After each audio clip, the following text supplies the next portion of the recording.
Me encuentro en Magdala, específicamente en el hotel de Magdala, y vamos a caminar hacia la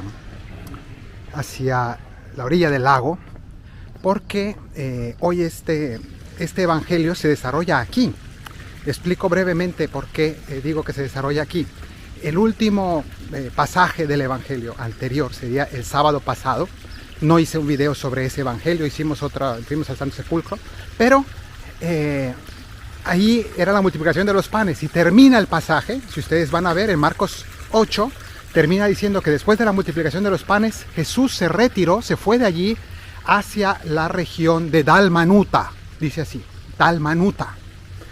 Si ustedes van a Mateo, dice que después de la multiplicación de los panes, Jesús también se retiró y se fue a la ciudad de Magdala, o también otros dicen de Magadán. Entonces, Magdala, Magadán, se parecen mucho, pero luego Dalmanuta. ¿Por qué esa palabra tan diferente? Efectivamente, a todo parece indicar que es también Magdala, solo que ese Dalmanuta, Dal viene de Migdal, Magdala, y más bien se refiere a la torre, Migdal, la torre de los pescados. Es decir, esta era una ciudad que era de comercio de pescado. Entonces Jesús vino aquí, y el evangelio de hoy ya es cuando él llega. ¿A dónde llegó? Pues ahora les voy a mostrar el lugar. Aquí al lado de la iglesia Duc in Altum está el puerto, digamos el lugar donde llegaban, el embarcadero, donde llegaban las barcas aquí a Magdala, una ciudad comercial. Y vamos a ver el sitio, ¿no? Entonces el evangelio nos dice que Jesús vino, Mateo dice que vino a Magdala, o a Dalmanuta, o a Magadán, como le quieran llamar. Y él llega y dice así el evangelio. Del evangelio según San Marcos: en aquel tiempo se presentaron los fariseos y se pusieron a discutir con Jesús. Entonces eso fue ya una vez que Jesús había llegado aquí.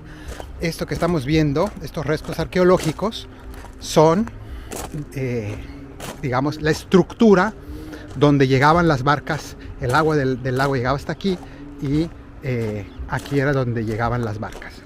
Entonces estuvieron discutiendo con Jesús una vez que llegó él a se estacionó, por decir así, la barca en uno de estos lugares, ¿no? De este lado también se ve, eran los embarcaderos. Y se pusieron a discutir con Jesús para ponerlo a prueba. Y le pidieron un signo del cielo. Es decir, después de que le habían preguntado todo tipo de cosas, bueno, ¿y tú quién te crees? ¿Y por qué? ¿Con qué autoridad haces estas cosas? Y bueno, todas esas preguntas y debates teológicos que tenían con él, le pidieron, bueno, haznos un milagro para que te creamos, ¿no? Como si eso fuera así, como si eso fuera de que, sí, haz un milagro, y aquí como si Jesús fuera un mago, ¿no? Entonces, dice aquí, Jesús dio un profundo suspiro y dijo: ¿por qué esta generación reclama un signo? En verdad les digo que no se le dará un signo a esta generación. Los dejó, se embarcó, aquí pues ya vimos el embarcadero, dice aquí, los dejó, se embarcó de nuevo y se fue a la otra orilla. Cuando habla de la otra orilla, mañana escucharemos cuál es.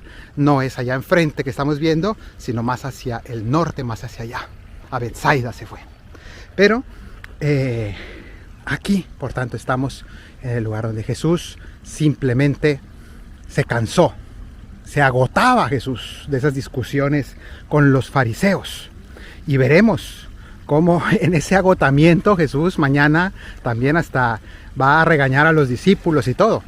Pero era cansado para él. Y por eso vimos cómo acá nos dice que Jesús dio un suspiro.